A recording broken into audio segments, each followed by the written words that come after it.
neno hili alilolifanya likawa baya machoni pa Bwana, basi akamuua yeye naye. Na tutasoma neno lingine, Yuda akafikiri akasema, yeye ni mwenye haki kuliko mimi, kwa kuwa sikupa Shela mwanangu, wala hakuja tena baada ya hayo. Neno la Bwana la siku ya leo linasema hivi: kulikuwa na msichana mmoja akiitwa Tamari. Tamari alikuwa ameolewa kwa familia ya Yuda, kwa kijana wa kwanza wa Yuda. Huyo kijana alifanya machukizo machoni pa Mungu. Mungu akamuua. Kwa desturi zao, kijana akifa akiwa amemuoa msichana awe akiwa mkubwa, yule anayemchukua ni yule anayemfuata ama mdogo wake.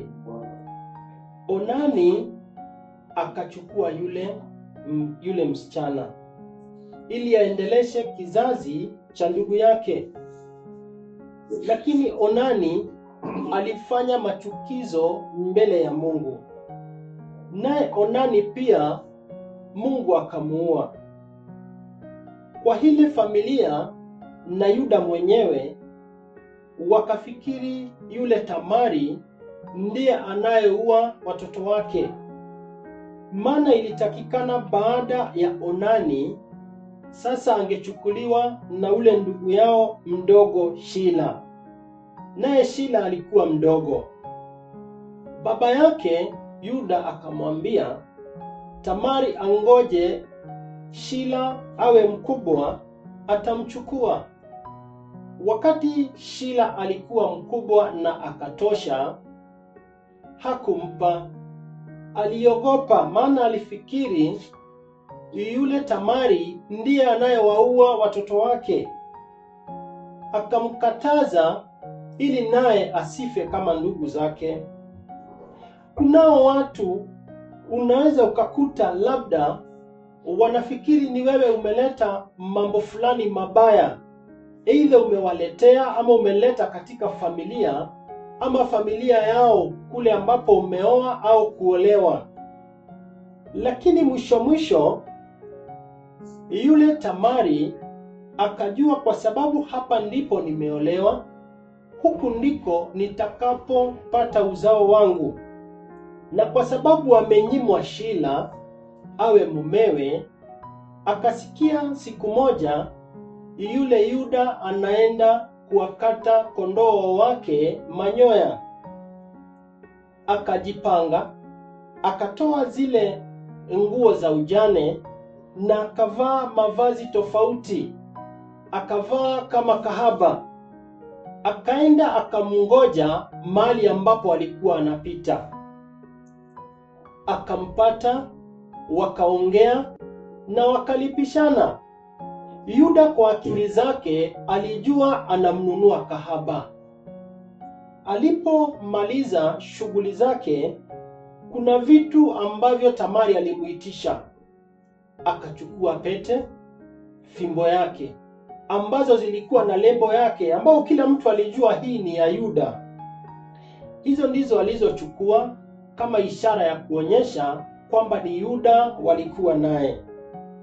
Hivyo ndivyo Tamari alipopata uzao wa Yuda, na kuonyesha Yuda kwamba sio yeye anaowaua watoto wake, maana watoto wake waliuawa na mambo yao. Matendo yao yalikuwa mabaya mbele za Mungu. Mungu mwenyewe ndiyo aliyewaua. Hapo ikafikia wakati akaletewa ripoti kwamba Tamari ni mjamzito.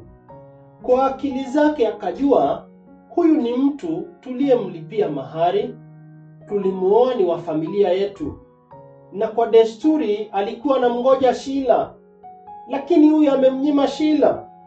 Sasa akajua huyu amezini.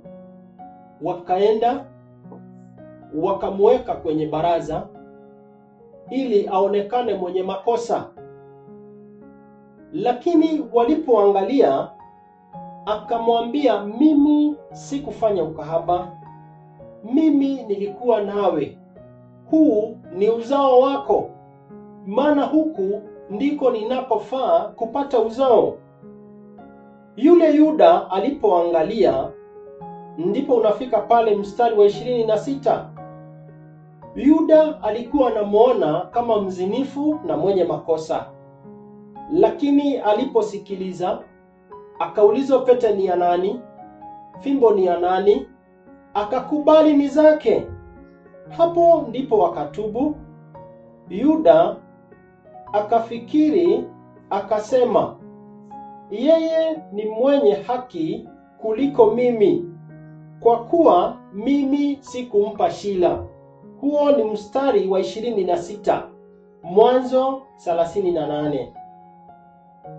Kuna watu ambao wanadhania labda wewe ambao umeolewa kule ndiwe unaleta maafa, ndiwe unaleta ufukara, lakini labda ni makosa yao wenyewe. Kile ambacho unafaa kukifanya ni kutii. Kama unatii kile ambacho mmeagana, umeweka nadhiri, umeweka maagano, yashike mpaka mwisho. Wakati Mungu atajidhihirisha mwenyewe, ni wao wenyewe watasema wao ni wenye makosa kukuliko wewe, maana wataujua ukweli wako, watakujua jinsi ulivyo mwaminifu. Neno lako la leo linasema uwe mwaminifu mpaka mwisho, maana wanaokudhania kwamba ni wewe mwenye mikosi, ni wewe unayewaua watu wao, ni wewe unayeleta ufukara, watakuja kusema wao ni wabaya kukuliko wewe, maana watauona uaminifu wako.